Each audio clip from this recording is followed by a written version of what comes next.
Uh-oh, it looks like we piqued your interest in the Hideout. First of all, let me tell you what the Hideout is not.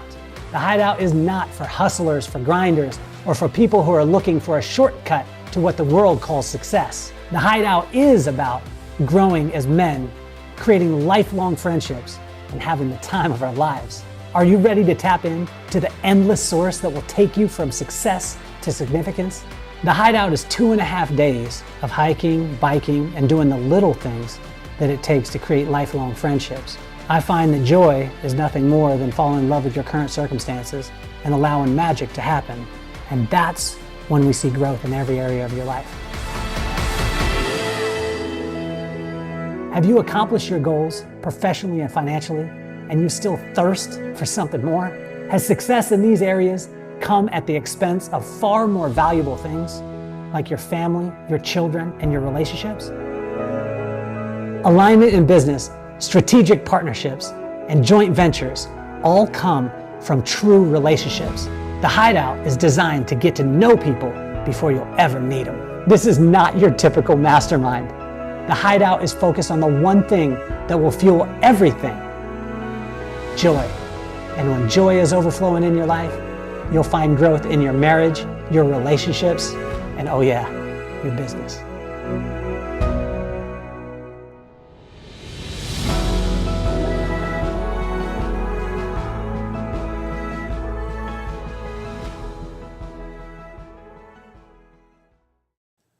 Welcome to the Kelly Cardenas podcast, where attitude is everything. I got the biggest smile on my face. I get to hang with a fellow Titans fan, but also too, I get chills every single time that I see the video. My brother, shout out to him, Brad Done Right Productions. This guy is on a completely different level. He did the video for the Hideout, and I get goosebumps not because we're trying to sell anything. It's because of the experience that we're creating. So 2.5 days of focusing in. It's like the Little Rascals, bunch of dudes get together. We get to focus on the one thing that we all lose, which is joy. And again, I get goosebumps in it because it's one of those things that me and my friends do every year for my birthday. But now we actually get to, expose it to others. Only 12 that get to come, and then we're going to do it in the winter too. But it's just going to be amazing. So on today's show, guys, I have probably one of the coolest guys. We made fast friends. We met, we've been connected, but we actually got a chance to be able to spend some time in a hallway in Huntsville, Alabama. And a hallway in Huntsville, Alabama, generally, if you're not from the South, you hear that, a hallway in Huntsville, Alabama, you don't think about like life transformational things. But for me, it was just a couple of minutes, and we got to spend together. And what I loved about this man was he looked me in my eye. He had questions. And when I asked him to be on the podcast, he was like, I don't know if I have anything to offer. I don't know, all this stuff. And I said, no, dude, I want you on the podcast because your story is so incredible. And he spends his whole entire life building everybody else up. He's constantly making sure that everybody else has what they want. And he grabbed me a gift on that day when I was there. And it was a banner from the Titans, from the Tennessee Titans. He's a huge Tennessee Titans fan. He's got season tickets. And him and his son went to the game. And he got a banner, and he said, I want this for you and your son. And it hangs in my son's room. And the banner itself is phenomenal, but it was the meaning behind it. And he was constantly always just lifting people up and making sure they had everything. And then he sent me out some Trash Pandas cups, some cups from the Titans game, all these things. He's always making sure he sent me pictures. He was just at the game. I think this was a flex because he was saying, I'm here on the 50-yard line and you're not. I'm here with my son. I'm a better human and a better dad than you. But I'm trying to get past that and realize that I should not compare myself to anyone. That's what my mama said. But I just think that this is a phenomenal human being. So please welcome to the show, Mr. Joshua Black. What's up, man? I appreciate it. You're too kind. Well, I love being able to chat because, when we first talked, man, I remember I was driving towards my son's school, and I said, hey, this was during the summer, but I was crossing the freeway here in Carlsbad, right next to heaven. And I was crossing the freeway, and we were on the phone, and I said, hey, man, I want you on the podcast. And you were like, I don't know if I'm ready. I don't know. And I was just like, I want you to come as you are because who you are to me is so important, and I want people to understand this, and I want people to see it. Why do you think that you answered in that way when I first asked? I mean, just I don't know, just nervous about the situation. Just I mean, it's a huge platform to speak to a lot more people than I'm usually able to do. So just probably nerves. Well, and I think it's good because it's the authentic side. It's the authentic side of you wanting to connect and, again, wanting to pump everybody else up. You have no problem, and I watched you at school. Hey, Josh wears many hats. The most important one that I think that he wears is the father hat. And, he wears so many hats. And when he came to me, we were talking in the hallway, and it was at the Paul Mitchell School in Alabama. And you were asking me about a bunch of, different things that you had going. And what I was saying is just kind of, almost kind of slow down a little bit and just focus in. And just because who you are, Josh, is so incredible to so many people. Let's go back to young Josh, right? You've got a hustle about you. You called me the other day, like when we were talking too, you said, hey, I'm, because I talked to you about the Hideout, and you were like, I don't know, because you said it's not for hustlers and grinders, and you were like, I'm a hustler. I said, no, Josh, you have hustle. You're not a hustler. There's a difference. You're doing things for the right reason, and you have crazy work ethic, amazing work ethic. Let's go back to young Josh. Where did this work ethic come from? Was it parents? Did your parents instill this? I mean, my mom was definitely a hard worker. My dad died when I was like 7, and I watched my mom, try to take care of myself and my brother for, working 2 jobs. She was always at it, and still to this day, just an amazing, wonderful person. So But with she your mom, like, what was some of the things that you saw your mom do when you were growing up that helped you that she maybe wasn't saying to you, but that you saw, that you said, hey, I need to work. I mean, because you have an uncommon work ethic, man. Right.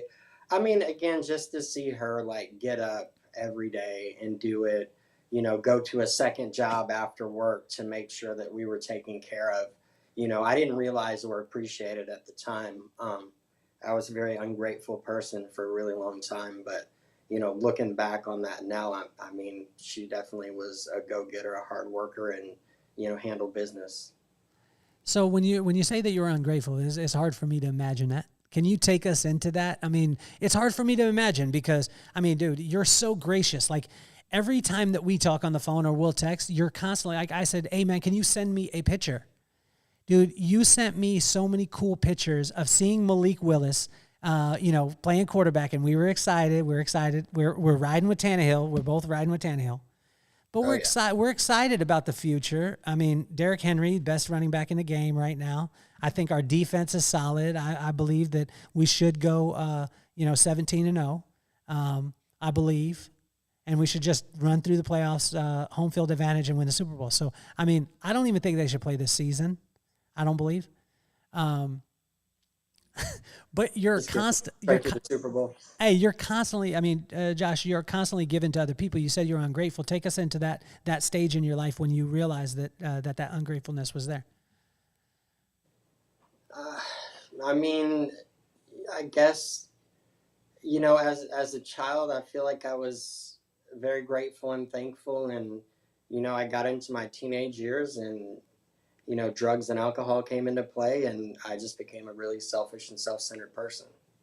So talk to us about the drug part, because my daughter is 13 years old. I did the podcast because of them. You know this. You know of my kids, McKenna and Maddox. Right. You've helped Maddox to now have some of the coolest memorabilia in the game. Talk to us about the first time that you said drugs and alcohol came in.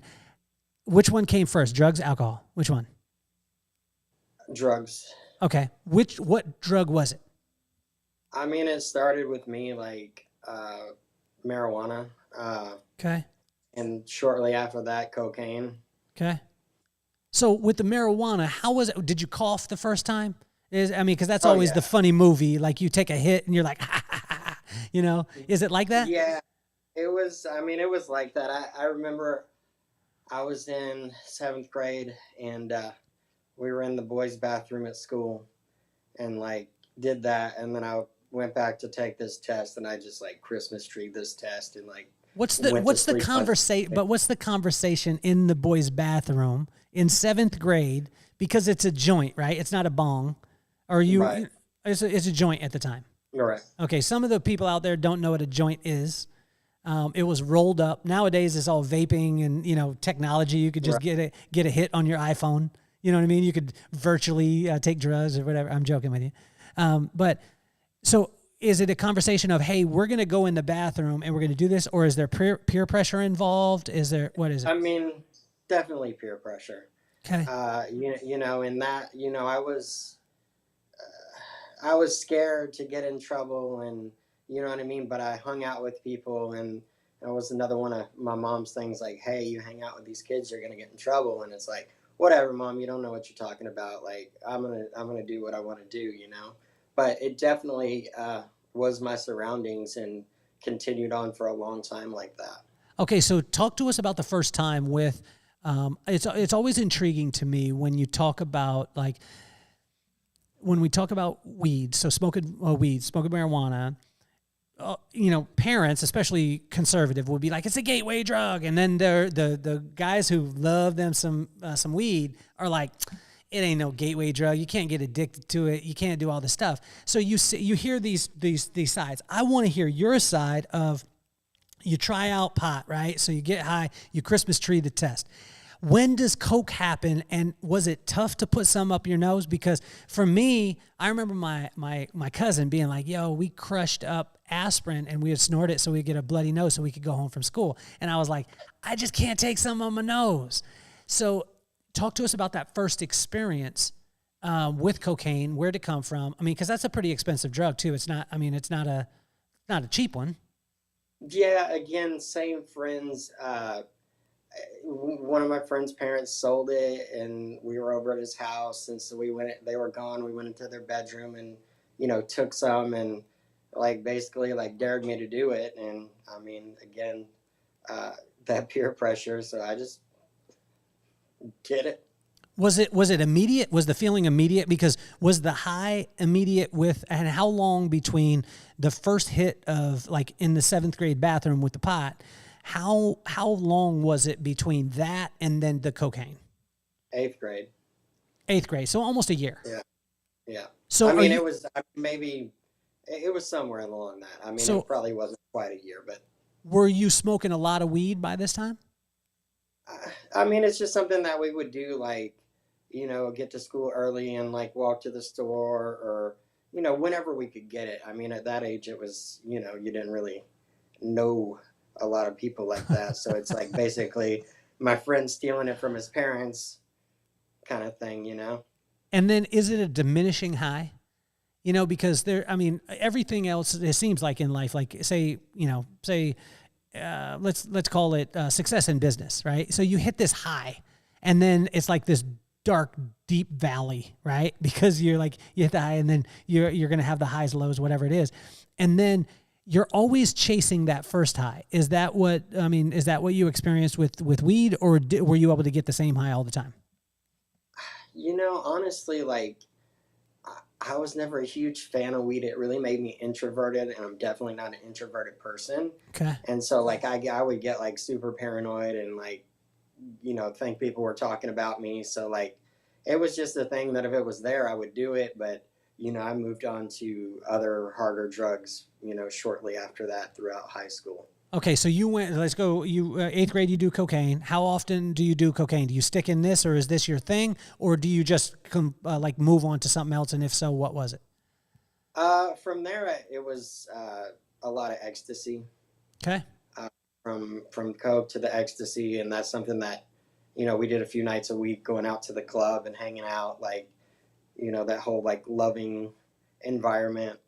But that, again, that was very euphoric, a lot of fun, but, it just led into a lot of, that's really what led into some really dark times for me, because what comes after that was really bad. So when you get, this is high school. So ecstasy is high school. You guys are, going out, you're doing a thing. At first it starts with some lollipops, right? Some lollipops, some glow sticks. You're in the, I don't see you glow sticking. as Josh. Were you glow sticking? I mean, no, I was just sitting on the sidelines enjoying. Hey, Josh, you weren't doing them gloves with the lights on them and doing all the dancing and stuff like that? Yeah, I can't really dance. I wish I could have saw that, you dancing with the glow sticking and doing all that stuff. I'm not saying that, I'm not making fun of the pain part of it, but that part would have been cool to have some footage of it, because then I would have showed you all the time when you showed me that you were a better father than me. And I'd be like, you were glow sticking back in the day. So we go into, you take it into this place of ecstasy. What's next? Next, it turned into heroin. Okay. So tell us about the first time you take heroin. Like, I want to know what it feels like. I want to know, did you do it? Did you shoot it? Did you smoke it? Shoot it. You shot it. So talk us through this, because most of the time people don't, I'm so fascinated by it. I've never done heroin before, but is it like what you see on the shows? Do you wrap your arm? Take us through the whole process. Yeah, I mean, so, yeah, I mean, it's definitely, and I think, part of the addiction is like the process of leading up to it, from, putting it in the spoon, putting the fire to it, putting a piece of cotton in there, putting it in the needle, wrapping your arm, and then, drawing the blood and then going back in, like the Pulp Fiction scene, What does it feel like as soon as it hits you? Like when you draw blood, right? And then you go and you press in, explain to a person who's never experienced it, what does it feel like? I mean, you can feel it rush, I mean, from your heart to your toes to your fingertips. I mean, it's very instantaneous. Um, I mean, I definitely don't want to hype it up. I mean, it was a great feeling. I loved it. I mean, I had, no idea of what it was going to cause in the future, but man, I mean, it was a great feeling, and I mean, it's just something that I couldn't get enough of. So that first hit, you feel that. One person told me it felt like getting wrapped up in a warm blanket is the way that one of my friends explained it, right? And he said, "What's that?" That's fair. Okay, so and he said it was this warm blanket. He said it was just this amazing feeling, all the stuff. But again, like you said, he didn't realize all that was coming with this. When do you start to realize? How quickly do you start to realize, and how quickly does it start to get dark? It isn't the first time, right? Is it the third time, fourth time? When does things start to get dark? Man, it was, like a month of doing it. I woke up one day and I didn't feel good, and I one of my friends stopped by and they're like, "Hey, man, you all right?" And I'm like, "Yeah, I'm good." I was like, I'm just feeling ill. I'm gonna go to the doctor, and he's like, "Just take another hit, you'll be fine." I'm like, "Haha, whatever." And they leave, and so my mind starts racing. So I go do that, and then instantly I feel better. Um, you get physically sick for not having this drug. So, I mean, that progressed really quick. Um, I went from, within a matter of like 4 months, to like homeless about this. So you went from the time that you started 4 months that you were saying that you were homeless by that time. Yeah. So take us through that part of it, because that's a quick trip, man.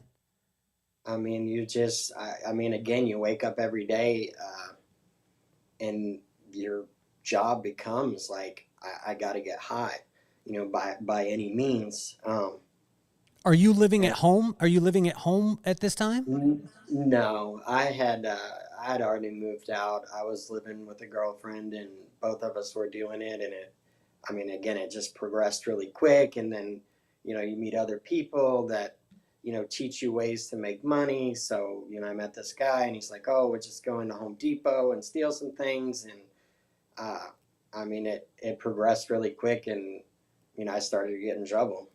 And so you start getting in trouble. This is about 4 months in. Are you living on the streets at this time?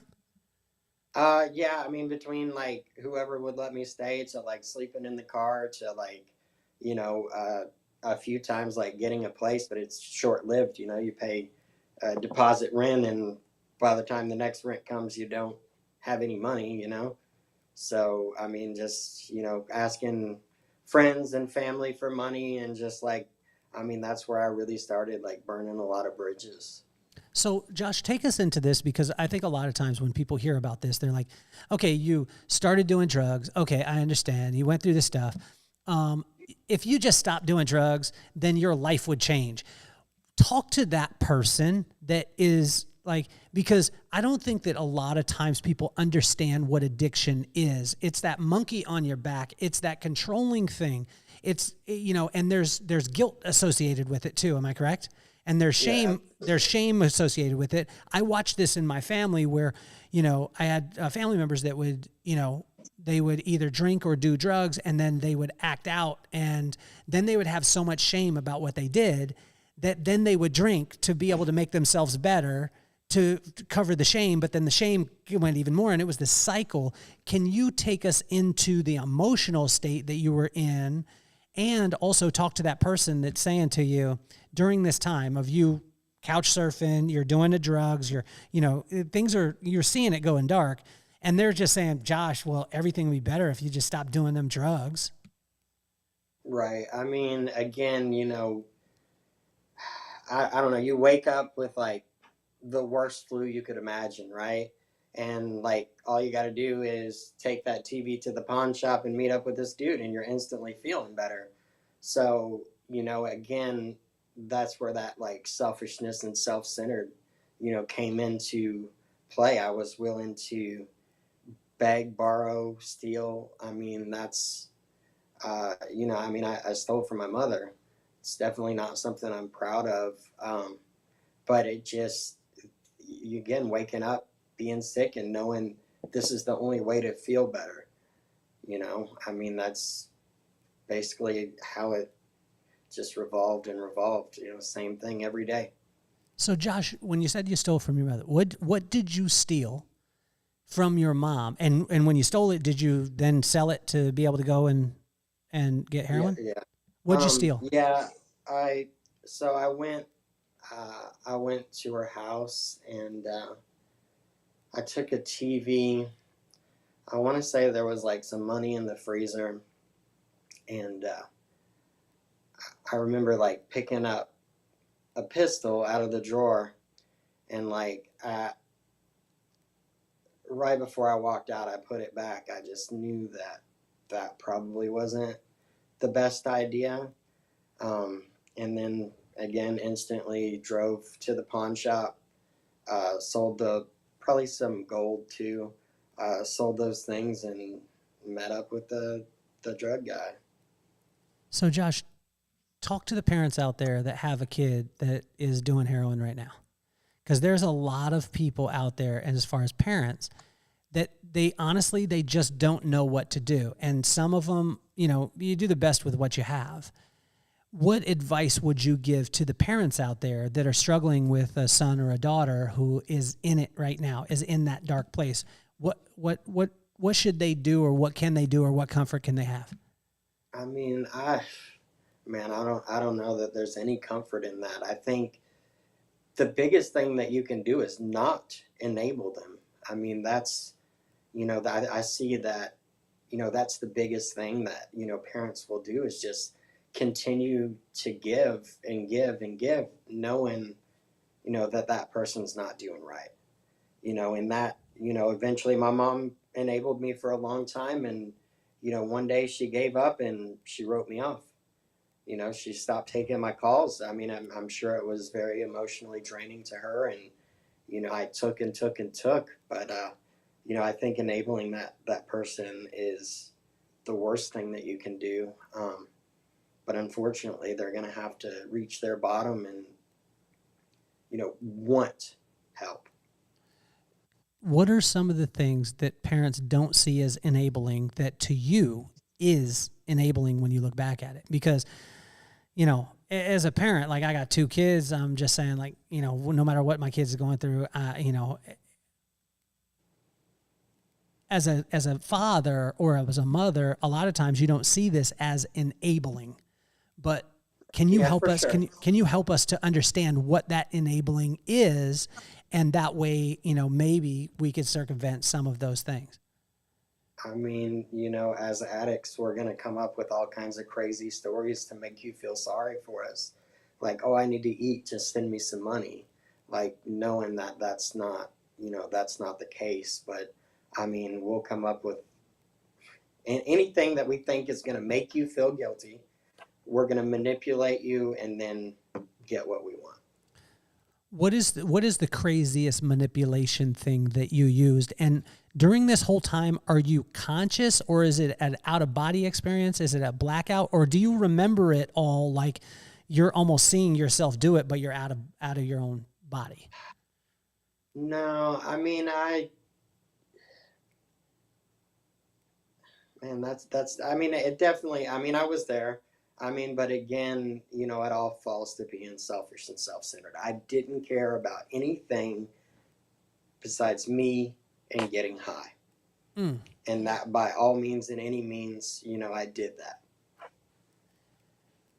So, what was the craziest thing as far as guilt wise that you did? Because I've heard of people injuring themselves. I've heard of, like you said, hey, I'm hungry and I need food. And I've heard of these things. I haven't experienced them personally. But what was the most extreme thing that you did that you look back on now and you say, wow, I mean, I can't believe that you did to be able to manipulate the situation to get them to enable you? Oh man, so many things. I mean, at this time of, I mean, this progressed for a lot of years and, went back and forth and back and forth. I think I genuinely did have a battle with cancer, but, in the process of that, the doctors were giving me pain medicine and Xanax, and I was abusing it and getting it from several different doctors. But just using that as a way to, hey, I need to go to the doctor and I don't have any money, or, I need my medicine, or I need this treatment, and just like making it a lot bigger than it was so they felt guilty to give me the money. Can you talk to the parents out there that feel horribly guilty and think that, hey, this was my doing. Like, this is my doing, and I feel so horribly guilty about it? Because as parents, and you're a parent too, a lot of Right. times we take on the actions, right? And justifiably so. I mean, I'm just saying, like, if you're constantly yelling at your kid and then your kid is yelling at other kids at school, well, I mean, that's kind of your fault, right? Right. But a lot of times in these situations, it doesn't really fall to the parent. I mean, not to say it's not their fault, but can you talk to that? Because there's so much guilt on a parent's side. And I deal with a lot of parents that, and I have friends that, have children that are inside of it and they are just ridden with this guilt. Can you speak to those parents out there? I mean, again, it's, you feel like you want to do everything for your kid and you want to like teach them like right from wrong. But, once that line is crossed, I don't, they learn these behaviors from, or I learned all these bad behaviors from other people. Like, I would have never known how to steal without meeting that person that taught me how to do that. And I think my mom beat herself up for a lot of years about that. Um, Again, the enabling is the biggest part, but there's a lot of like outside like trauma that parents probably don't know about. I mean, a lot of people are abused mentally, physically, sexually, and never speak on it, and that's a huge cause of not wanting to feel, which using drugs to not feel. Were you conscious about using drugs to not feel? Definitely. I mean, definitely. I used it as a way to cope, but I used it. Hey, I'm happy. Let's do drugs. Hey, I'm sad. Let's do drugs. I mean, like I didn't want to feel like I wanted to always be at that point of just almost unconsciousness Yeah. to not deal with. But I created this mess, right? And it's like I have these debts. I have probably these people that want to kill me. I have not talked to my family in years. It's like, I created this mess, and I didn't want to. I didn't want to. I wanted to blame everything else. I wanted to blame everybody else. It's your fault that I'm doing this. It's your fault. I never wanted to. It's really easy to look at somebody and say what's wrong with them. It's really hard to look in the mirror and say, hey, what's wrong with me? Mm. What do you think, Josh, was the feelings that you were trying to not feel? I mean, I don't know. Growing up, like, again, like my dad dying, I was really, really close with my dad. And then, after that, I've never really felt like a part of. Like, I played sports, but I didn't feel like I was quite good enough. I made okay grades, but I didn't feel like it was enough. I never felt a part of. It was always like I was out of place or the black sheep in a situation, and when I started to do those drugs and drink, it was like, oh, this, I feel like a part of this. It just made me feel included, and it just took away that, that thing that we have that naturally tells us this isn't the right thing to do. It just kind of blocks that. So talk to us too about the rock bottom, right? Because there's this, I mean, we hear the 7th grade, the pot starts. 8th grade, we got cocaine. We go into the ecstasy glow stick time, and I still think you were glow sticking. I'm going to find these videos. The pictures may surface. They're going to be on VHS. And so we're going to find them. If you're out there and you were glow sticking with Josh Black, at Sublime Joshua on Instagram, please send the pictures in to the Kelly Cardenas podcast. We would appreciate this. So you go into your ecstasy, lollipop, water drinking, glow sticking days, and then it turns dark. The heroin is the dark part, right? That's when it starts to go dark. So the heroin goes in, we go, we do it. It's crazy the first time, then it starts to go downhill. It gets dark. You're stealing, manipulating, doing all this stuff. What's rock bottom? So, I mean, okay, so there was several times that you would have said, hey, this has got to be his bottom. It can't get worse than this. And, it did. So after dealing with, the cancer thing and the pain medicine, I had like quit heroin for some years and took to drinking and thought I could do that successfully, and I couldn't. But, I was in a place to where I hadn't seen my son. He was born. I hadn't seen him in probably like 3 months. I had created a mess with owing some people some money, and I decided that killing myself was the best option. And I attempted that, and I woke up in the hospital, and that for me was it. That was the changing point for me. How did you try when you say that you attempted? What'd you do? A ton of drugs. Like how much for those? I mean, like what is it? What is a ton? Is it all heroin? Are you mixing it this time? Yeah, it was like Oxycontin, heroin, Xanax, muscle relaxers. All at the same time? All at the same time. How many Oxycontin? How many, what was the other ones? There was Xanax. And at least probably like 15 of the Oxycontin, a handful of Xanax, I don't know, 10, 12 of those.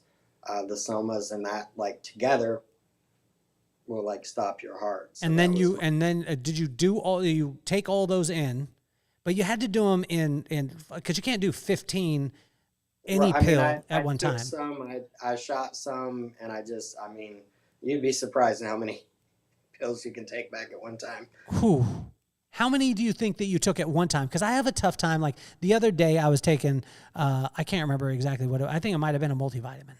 Now I'm comparing, I think I'm the first person in history to compare a multivitamin to heroin. But I was having a tough time getting down. It was a horse pill. No, actually it wasn't a multivitamin. It was turmeric. And my wife is all about turmeric to make sure that I don't inflame and inflammation and all this stuff. And I was like, baby, this is tough. Like I went to take that down. How many pills were you able to take at one time? I mean, it's nothing. I mean, I don't know. It's nothing to brag about, but I could like dry swallow like 12 pills. 12 Uh, pills. I mean, I still do that sometimes in the morning. If I don't have my water in the bathroom, I'll just throw them in my mouth, swallow, and then go. I don't know, like, I don't think that's like a great accomplishment or anything. Have you ever thought to compete against Joey Chestnut? Because if you could take back that many pills, you could eat some hot dogs, man. Yeah, I don't know. I don't know. Okay, Matt, that might be the next thing. Okay, so Call him up. okay, so you know that I mean this is your intent. Hey, I'm going out. Like I'm going out. I'm taking my life. Right? Talk to us about the emotion that you're going through as you're taking the pill. Is it relief? No, I mean, I think I was scared. It was like I couldn't imagine continuing to live life the way that I was living it. Okay. But then it was also hard to imagine like stopping that, right? Like, so I couldn't imagine what life would be without, you know, these drugs and alcohol. And I definitely, I mean, I was scared, but I just saw like, I just had hurt everybody around me and like just disappointed everybody. And I like, again, only thinking about myself, I didn't think of like, what's this going to do to my mom? What's this going to do to my son, Mm. after growing up without a father, so I really didn't think that through. It was just temporary. Like I had all this stuff going on and I just decided, you know what, it's just better off to not have to deal with any of this stuff. So you go through it, right? You go through it. You take the drugs. Um, you die. Do you die? I And woke they up in bring the you back? Did you I woke up in the flatline? hospital. I don't know. They probably gave me some like Narcan or something like that. Okay. But So it was like a uh, Pulp Fiction. It was like a Pulp Fiction moment. yeah, I mean, I didn't wake up instantly. I was out for some time. How long? Um, I want to say it was like 3 or 4 days. So you wake up. What's your first thought? Like when you wake up, what's your first thought? Are you like, I'm in heaven and it happens to look like a hospital? No, definitely not. Um, I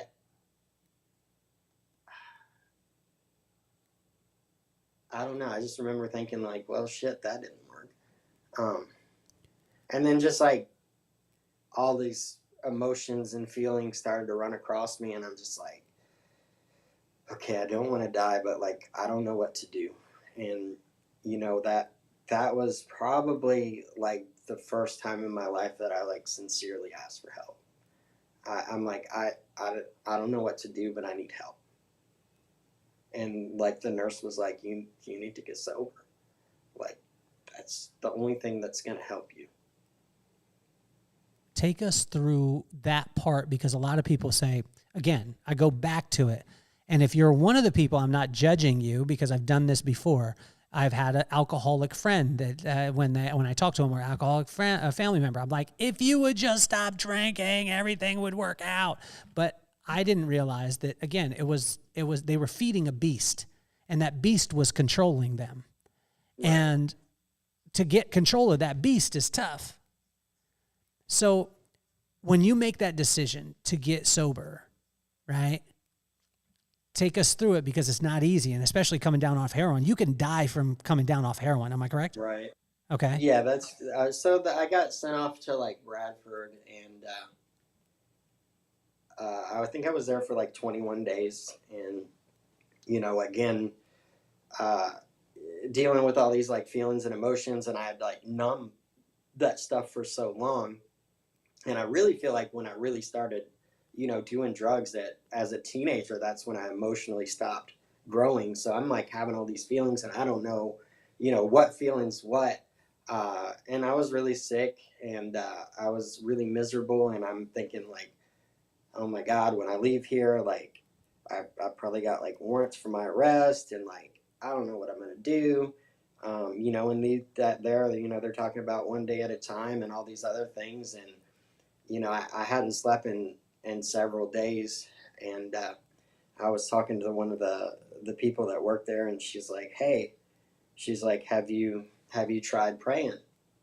And I'm like, ugh, I just God was really at the time a really scary word for me, and I was like, I don't know about that. She's like, well, she's like, how about this? She's like, good orderly direction. Could you agree that you need some of that in your life? I said, yes, ma'am. And she's like, hit your knees tonight and just say a prayer. And I did, and that was like the first night in probably like 8 or 9 days that I had like not been able to sleep, and I was sick, and my skin was crawling, and that was the first night that I slept. What prayer did you say? Because I think a lot of times too, people feel like that if they're going to pray, they have to have the right words. If they pray, they got to, light the candles. They got to be in the place. They got to do all that stuff. And it's like, for all the people that I talk to and all my friends, when they're at a point where I refer to it as giving up the ghost. Like, we just give it up and say like, yeah, God, you need to take it. It's never this eloquent, like standing on top of the hill. You know what I'm saying? Like, what was the prayer? Man, I think it was relatable. Like, the only time I had prayed previous to that was those like 911 prayers, like, oh God, please don't let me get pulled over. I know I'm about to go to jail. God, please don't let me get pulled over, that type of thing. But, I was like, just, help me through this situation. And, I didn't feel sincere about it. Uh, I did it, and, I promised that lady that I would try it every morning and every night. And, I did it for a long time without any sincerity. When did it catch? Oh man. So from there, I went on to like a sober living house, and, a lot of AA meetings. And AA talks about a God of your understanding. And I'm like, well, how does somebody understand God? Like, that's just too much. And then I'd hear, these people at the meeting. Some of them were like uber religious, like blood of Jesus, and just really like pushy with it. And, I talk about how I'm praying. I just don't have a connection with it, and I don't feel sincere to it. Um, I watched a movie, and this movie changed my life. I had a spiritual awakening that night. Life of Pi. So I don't know if you've ever seen that, but it's about this kid that ends up on a life raft with a tiger, a hyena, a zebra, and a chimpanzee, or orangutan. I'm sorry, orangutan. And so he goes through this, like, the whole basis of the story is this writer that goes to listen to this story that he said, I heard that you have a story that would make me believe in God. And so at the end, so the guy's like, I've told you two stories. In both stories, my family dies and I suffer. Which story do you prefer? And the guy's like, the one with the tiger. It's the better story, of course. And he's like, and so it is with God. And I don't know what about that, Kelly, but it hit me like a ton of bricks. That a God of my understanding, I looked in so many different places for a God that was somebody else's understanding. That it had to be Catholic, or it had to be Baptist, or it had to be Buddhist, or you know what I mean? And it just, that like really lifted it for me. It was like a personal thing, and it just made it so simplistic. And I just made this connection, and like instantly, you know, my prayers at night are, thank you for another day sober. Like, please guide me in my mind and my heart. Like, and I just continued to do that, and I felt connected to that. And it was it was about keeping it simple because I can overcomplicate anything. And I mean, like, right, I mean, in that very week, like, a lot of these miracles started happening in my life. You know, I met a lady. I sat down with this lady that was I was introduced to, and she said, "Joshua, God sent you to me today." I'm like, "What?" And she's like, "I need you, and you need me." And I'm like, "Well, what do you mean?" She's like, "Well, you know, I own this cosmetology school, and I think you should attend." And I'm like, "Ma'am, I appreciate that, but I got back child support and back debt. I got warrants for my arrest, and you know, I can't afford to do this." And she said, "I don't want your money." And she said, "Can you start Tuesday?" And this was like a Saturday.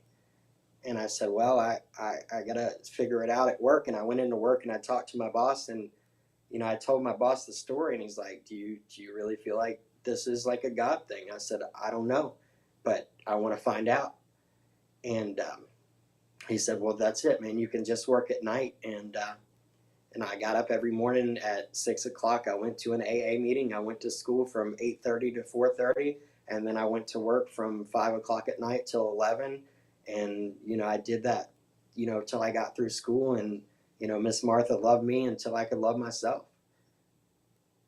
Wow.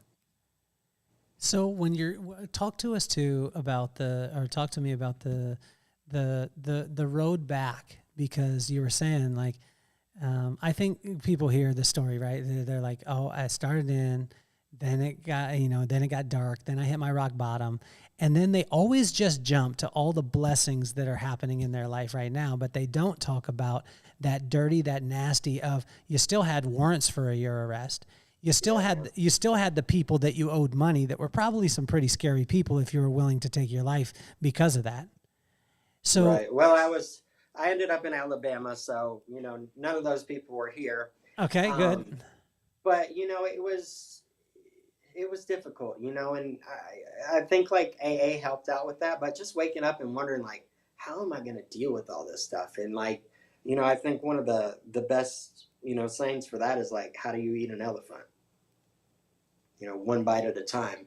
So all I can do is, you know, fix what's right in front of me. And I couldn't fix all these things at once. But for the first like year of my sobriety, man, I was miserable. Um, I, I, uh, I thought that, you know, being honest was like telling everybody like everything about themselves. So I like lash out at people, and I think that was just a reflection of my insides. Um, you know, I hadn't had a driver's license for like 15 years, and I owed like $30,000 to the state of Florida to get that back. And you know, I just didn't see, you know, honestly, like, okay, life's a little bit better because I'm not having to like look over my shoulder, but like, I don't know like how I'm gonna fix these things, you know. And you know, what I did every day is like get up, suit up, show up, whether I wanted to or not. Mm. You know, I did all these things that were expected of me, whether I wanted to or not. And you know, there's those mornings that you just like, man, I don't want to do it. And I would have to say 1, 2, 3, go, and my feet hit the floor and go. But you know, it took a long time to fix all these like back issues, and it wasn't easy. But you know, a lot of great people were placed in my life uh, that really helped me. You know, I remember uh, one of the guys when I was in like detox or whatever spoke, and I remember him saying like his story was it was so compelling, so great, and he's like, you know, I needed to find people that I wouldn't typically hang out with. I needed to find people that had things in life that I wanted, and I needed to find people in life that were better than me. And he said, I walked into the meeting and he said, I looked for the guy with the nicest shoes in the room. I figured he had his shit together. And like that stuck with me. And I'm like, okay, so like if I think I should hang out with you, I probably don't need to hang out with you. Because, you know, I'm the kind of guy that can be walking down the street and everybody's like, hey, where's the weed at? I'm like, I don't know why I look like I know where the weed's at, but okay. You know what I mean? So like I needed to do the opposite of everything that I thought, you know. And I remember one morning, this guy pulls up in a Maserati, and I'm like, that's my guy right there. That's my guy. And I introduced myself to him. I got his phone number, and I formed a great relationship with this person. Turns out he was a neurosurgeon, and he just taught me a lot about life that I didn't know, you know. And I was able to do things for him, and he was able to do things for me. And he helped me to be a kind and useful person. What I liked about him is he was consistently the same. He was always even kilter. He was always thoughtful. Yeah, I mean, kind of like, I mean, just like you are. You talk everybody up. You tell everybody how great they are, and like he would just say, "Hey, I'm just another clown on the bus, but you're fascinating. You can do all these things. You're so talented." And again, there's like people building you up, and again, I was still trying to learn like not to be an asshole to people, and he taught me like, before you speak, think. Is it kind? Is it useful? Is it truthful? See, something may be truthful, but it's not kind, so that has to negate itself. And I learned to pause before I spoke. And, I started to become happy and whole on the inside. So then, like, my outside finally, like, matched my inside. I was, becoming truly happy. But I mean, it was still a lot of work. It was still a lot of work. What do you have for those people who are in it right now? Or is it even? I mean, when you're in it, can you hear it? I mean, I think there's always a part of you that like knows that you shouldn't be doing this, or like, but it's hard to come up with a solution of like, how do I not do this? How do I fix all these problems? Like, you know what I mean? So it's just looking at that as a whole. It's like overwhelming. You know what I mean? Like, but for me, it was, one day at a time. And I hated that like cliche from AA. I'm like, well, why am I doing my laundry today? It's not for today, it's for tomorrow, right? Like one day at a time is like complete bullshit. But it is like living in the moment, and like I can't fix all these problems at one time. But I can do what's right in front of me and do the next right thing. And doing that for so long, you start to clear those out. So I made some short-term goals, I made some long-term goals, but if you don't set those short-term goals in between, like you're going to lose sight of what you're really going for, because it just seems so far away. So it's like, I'm going to get an A on this test. I'm going to show up to work every day. I'm going to show up to school every day. Like, I started to work in the salon. I'm going to do this many clients. I'm going to invite this many people in, and like, just like pressing forward, and like, setting these goals. I listened to a positive motivational speaker every day when I got up. Positive self-talk. That's something that I always was like really hard on myself. And so I started that, and like speaking things into existence. And I got really, really excited about that, right? So like, you know, that's actually how I became a teacher is speaking it into existence. So like, uh, I wanted to figure out a way that I could like impact people's lives on a larger level. And I woke up one day and I decided I was going to be a teacher. And I told everybody I'm going to be a teacher and I'm going to go to work for Paul Mitchell. I had seen, I'd followed Paul Mitchell over the years, but, seeing that like success unshared is failure, and like, AA slogans like you can't keep what you have unless you give it away. So like all these like things from Paul Mitchell kind of lined up with what I was doing. So I started telling everybody, I'm going to be a teacher. I'm going to go to Paul Mitchell. I'm going to get a brand new Mercedes.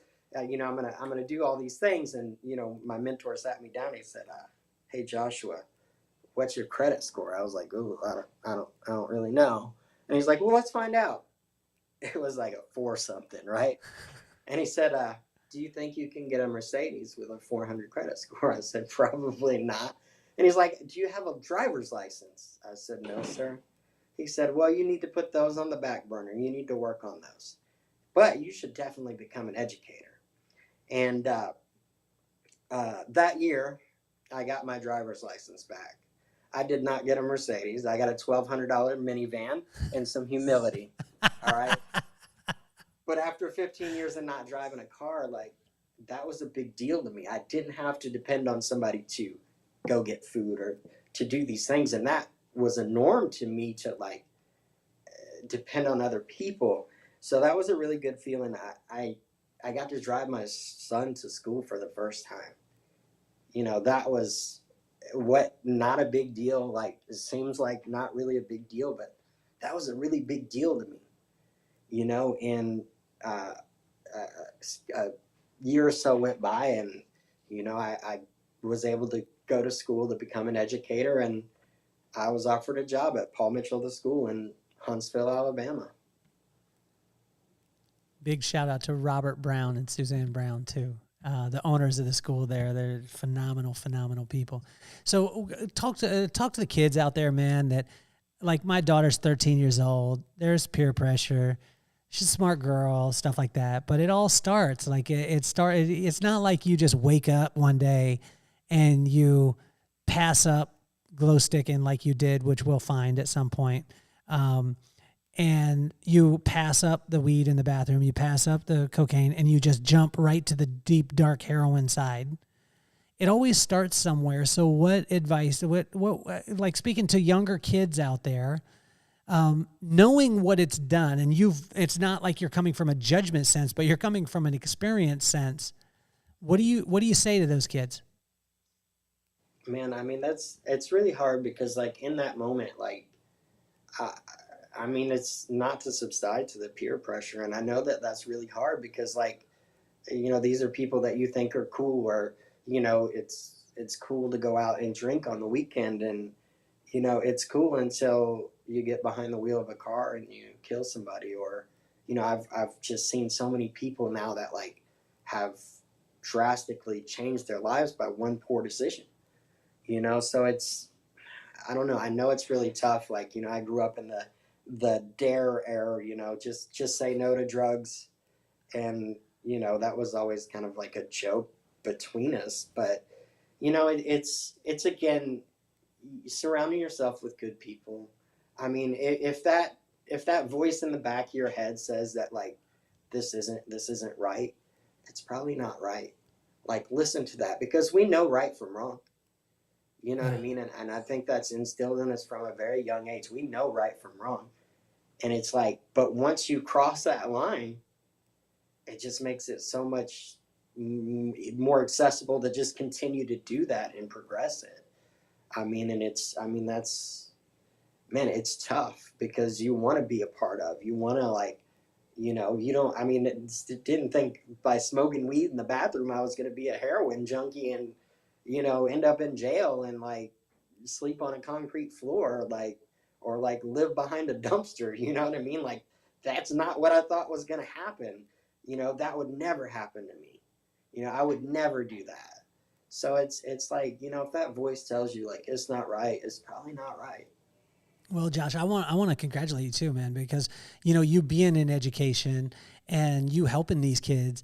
I mean, I've seen it firsthand. If you haven't seen it firsthand and you're ever in the Huntsville area, you need to go by and experience what Josh does, because it's not coming from a judgment standpoint. Like I said, he's really pouring into the lives of these, what's called in the Paul Mitchell world is a future professional. And these kids that are beauty school students, they're being poured into by a real human being who's making it cool to do the right thing, not because he's always done the right thing, but because he's went down that deep, dark path and he knows what it is. So let's stay over here. Let's come in, and you're encouraging people. I saw those kids light up when we got a chance to spend time, and we were in the class, and I think there was five girls in the place, and it was amazing to see their walls drop, or their protection walls. You know what I'm talking about? Right. And I believe there was a Hannah in the classroom. Am I correct? Wait, a Hannah? Was there a Hannah in the class with No, us, I don't in think. your class? No, I don't think. I don't. There was There was, like I'm trying to think of Camilla, Camilla. Yeah. Madison, Madison. Katie. Mm-hmm. Kate. Um, I forget the other one's name. Okay. Well, I won't. I won't tell anyone that you forgot their name. But I said Hannah. I thought it was, but I saw the walls drop. But it's amazing to be able to see what you're doing on a day-to-day basis, being able to give back. You also like. You're also. I call it that you have a hustle and you're not a hustler because you've just got crazy work ethic and you're targeting it towards the right thing as far as supporting your family, supporting yourself, and becoming a better example, if that makes sense. And I want to congratulate you on it, man. I think it's phenomenal. And I think who better to talk to people about these things than someone who, like, again, you're not coming from a judgment standpoint. You're not standing on your soapbox and being like, you guys shouldn't do all this stuff. You're like, no, guys, I was in it. And, what do you think your favorite part about it now is as you look back in hindsight, as you're standing where you are now? And I know that you're still super hard on yourself, but what do you see as like the coolest thing? Like when you look back and you're sitting and standing where you are now? I mean, just knowing that, like, everything that I went through, it wasn't in vain. Like, I can use that today. I mean, we don't hear a lot of the success stories, but, I've been able to mend that relationship with my mother. I mean, I have a key to her house. Um, you know, Getting the opportunity to apologize and, what can I do to make it better? But I can use all these things that I've learned to, again, help others. And for me, it just shows you, like, if I can be here speaking to you today on a podcast that's seen all over the world, like, anybody can do anything that they put their mind to. It doesn't matter where you're from. It doesn't matter what your background looks like. It doesn't matter how old you are. Like, none of that matters. Like, all that matters is this, like, very present moment moving forward. Like, I can't change my past, but I can sure mold and bend the future the way that I need it to be. And, I choose to surround myself with people who are better than me today, people that I look up to, people that, again, have those things in life that I want. And I mean, I used to, like I said, don't hang out with those bad kids, they'll get you in trouble. Like, no, I don't believe that. But today I hang out with successful people and I've seen a lot of success from that. I hang out with good people and I'm not perfect, but it helps me to uh, look at myself and make sure that I'm doing the right thing as much as possible. Josh, if you can, there's two people I want you to talk to your mom and to your son. If you could look into the camera and tell your son and your mom maybe something that they don't hear enough, or maybe that they haven't heard at all. And I know you've been phenomenal. I mean, you're an incredible dad. You're an incredible son. I know you've mended stuff. But a lot of times we carry maybe a few things around that, that keeps some weight on us. So first I off, mean, talk to your son, and then talk to your mama. I mean, so I was fortunate enough to get sober. My son was like, 4 years old. So he really doesn't remember that. Uh, but I tend to involve myself into work a lot and probably put off some of those things that I should do with and for him. And I've tried to get better at that.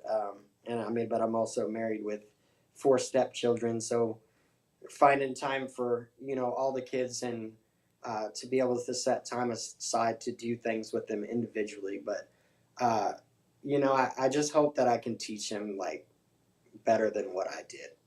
I am open and honest with him too, like, because he's at that age right now where I started. And I just hope that he can see, like, the things that I talk about are the things that I went through and just know better. But again, it's I need to continue to work on myself and work on those relationships, because again, I emotionally stopped growing at like 13, so I'm still trying to learn how to be an adult here emotionally. So, I probably, I probably don't tell him that, I love him enough, and I'm probably a little hard on him, and I should probably like, you know, take a step back sometimes and just let myself be a kid, because I tend to be serious, like way too serious. I take it, I take it serious, and it's like, so I probably need to take a step back and just learn how to like play and be in the moment. I try to do that, but it's hard, man. It's hard. Um, as far as my mom goes, man, I talk to my mom on a weekly basis, and I'll call my mom and be like, you know what, you were right. Um, and I think just again, having my mom takes a lot of blame for that, and she's hard on herself about that. But every time that I'm able to achieve anything, or it always makes her proud, and I just hope I can continue to do that. Just really grateful to have a good relationship, and to be able to be open and honest. But she was always right, man. She was always right. I mean, and she just you always told me, you do the right thing will happen. You be nice to people, people will be nice to you. But I see that now, you know, and so much of the way that I live my life is based on like how that I've seen, my mom live her life.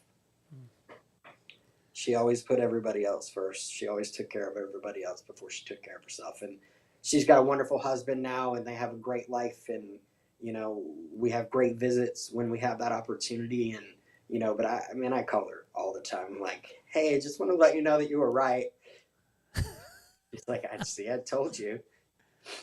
But but I have a great relationship with her, and again, I'm just grateful that I was given the opportunity to build that back. From going into her house and stealing her stuff, and her getting home not knowing what happened or who it was, and being by herself and being scared. Like, what kind of asshole would do that?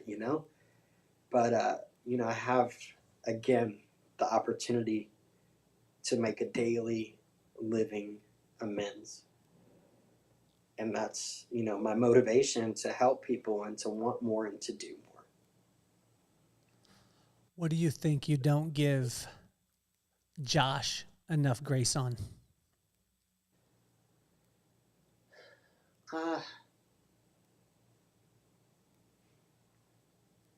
don't know. Like, I think my biggest struggle, like, I do that. Like, I'll be happy when, you know what I mean? Like, I'll be happy when I get that Mercedes, and then, like, it's like, oh, it's just a car.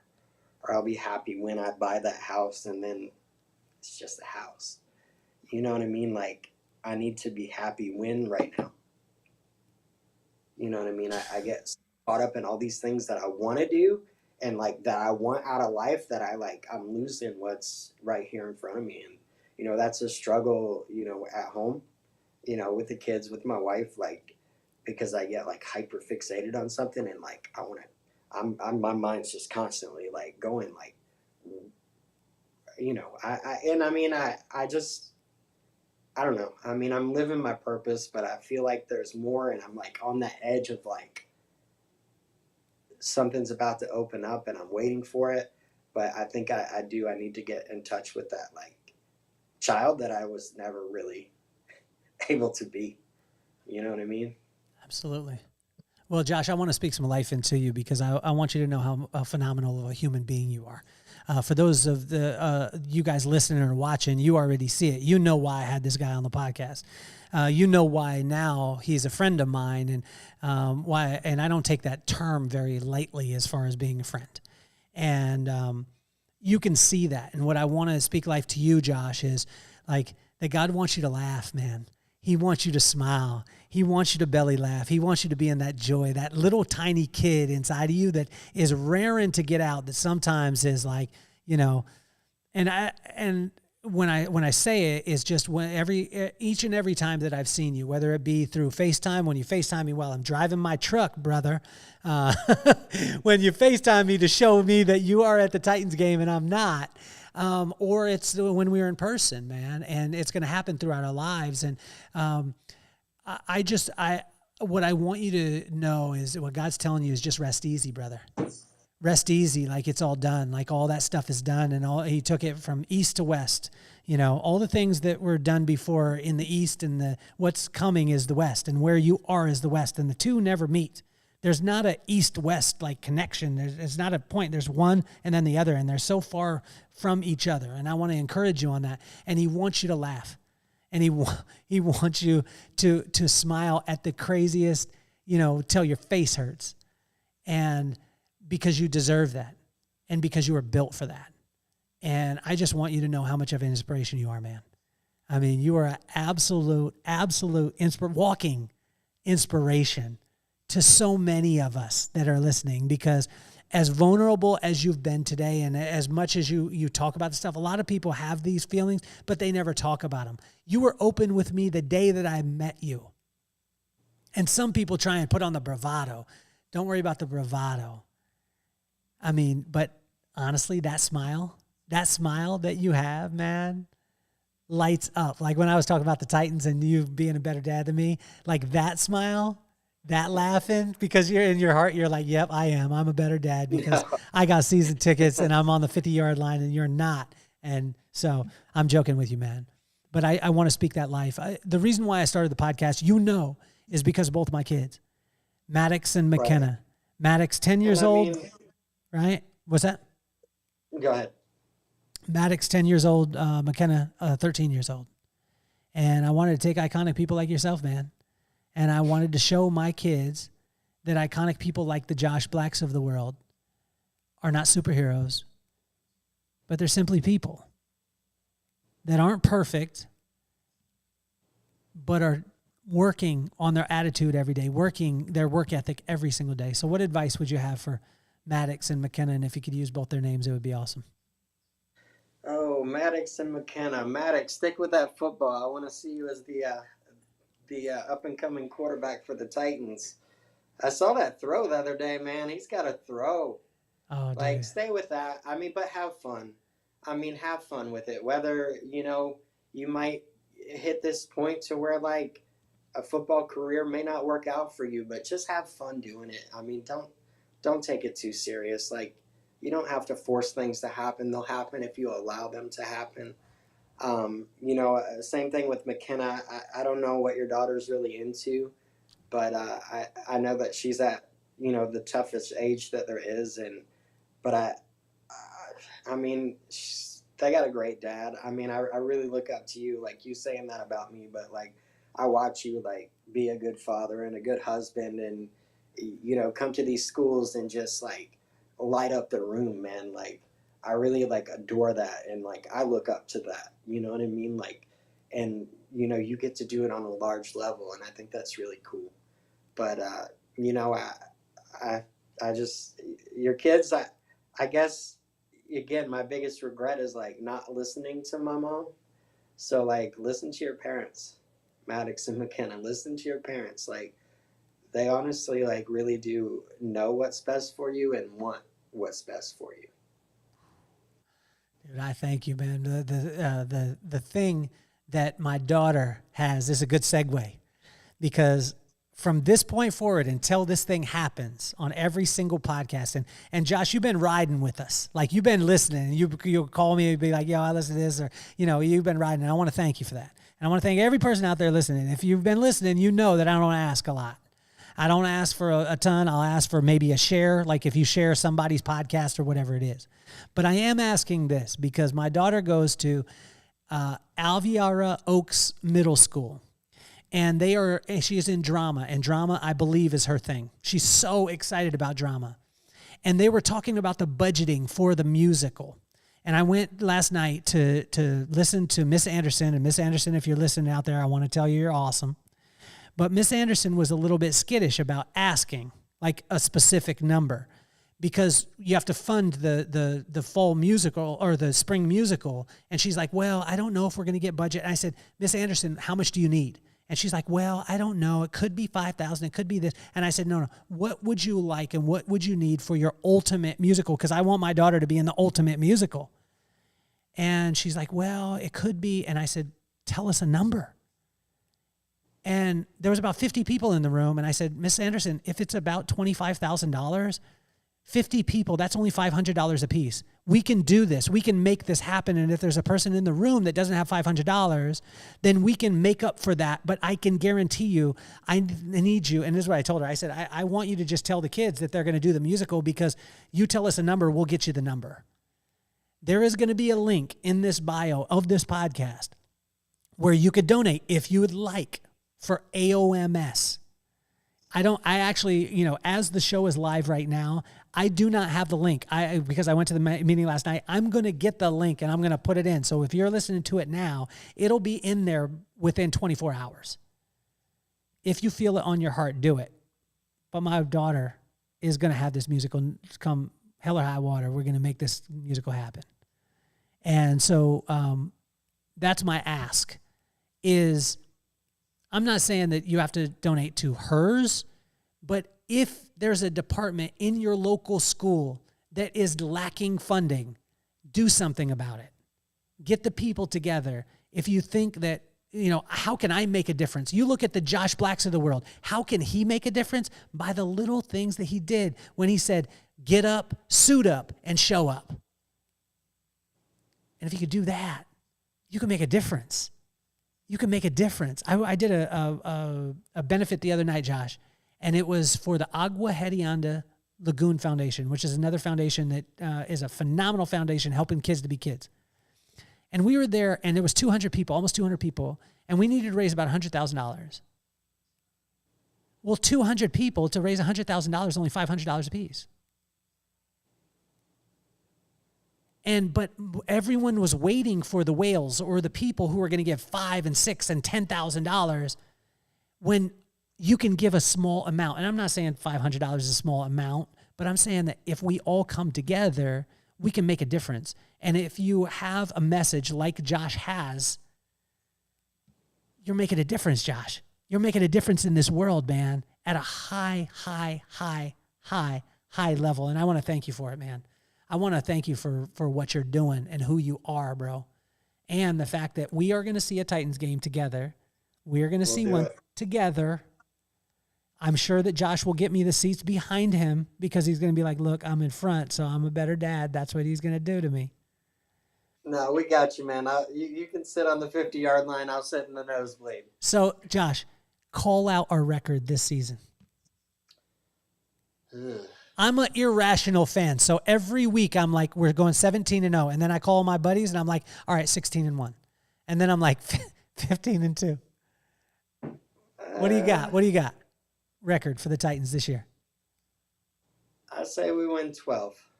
12. So we go 12-5. 12-5. Do we win the division? We win the division. Do we win the AFC?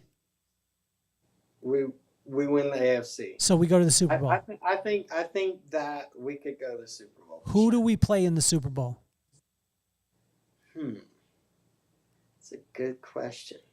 I don't know, man. There's so many changes this year. I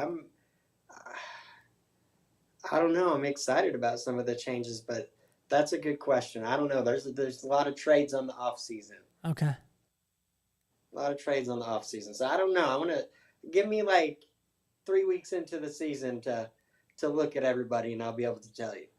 Who you got in the Super Bowl? Titans against whoever. We winning? I think we can do it. Okay. John Robinson, you heard that. Jamie Robinson, you heard that. Super Bowl happens.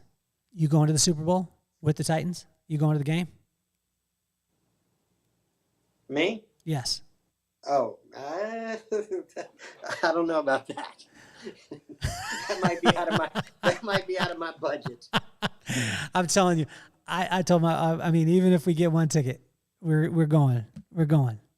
So we got to get there. We got to get there. I do like watching on TV because watching Snoop and Dre in the halftime this year. I Oh, wouldn't yeah. want to see it in person. I wanted to see it on TV because the TV probably did it better. But that Yeah, was a probably. phenomenal halftime. But yeah, I put money in Vegas on the Titans this year. Okay, there we go. You heard it here. And if you lose your money, you can call Josh. Josh Black. That's Sublime Joshua on Instagram. You can hit him up and ask for your money back. So, No, the gambling's a bad addiction too. Josh, I want to thank you again for being on the show, man. You have been absolutely phenomenal. You're an incredible human being, man. And I just want to encourage you to continue to do great things, man, because you're a awesome, awesome, awesome human being. Well, I really appreciate that, man, and I just really hope that this can move and help somebody out there today. Well, right now is the time where you check all the sponsors, click all the links, do all the stuff. Share this with somebody. Share it with a parent who's maybe battling because the kid is, in that dark place or on that dark road. Or share it with someone who's in the dark. Or share it with someone who's coming out of the dark. Share it with every single person you possibly can because none of us are immune. Josh, you have been absolutely phenomenal, and you're officially off the hot seat.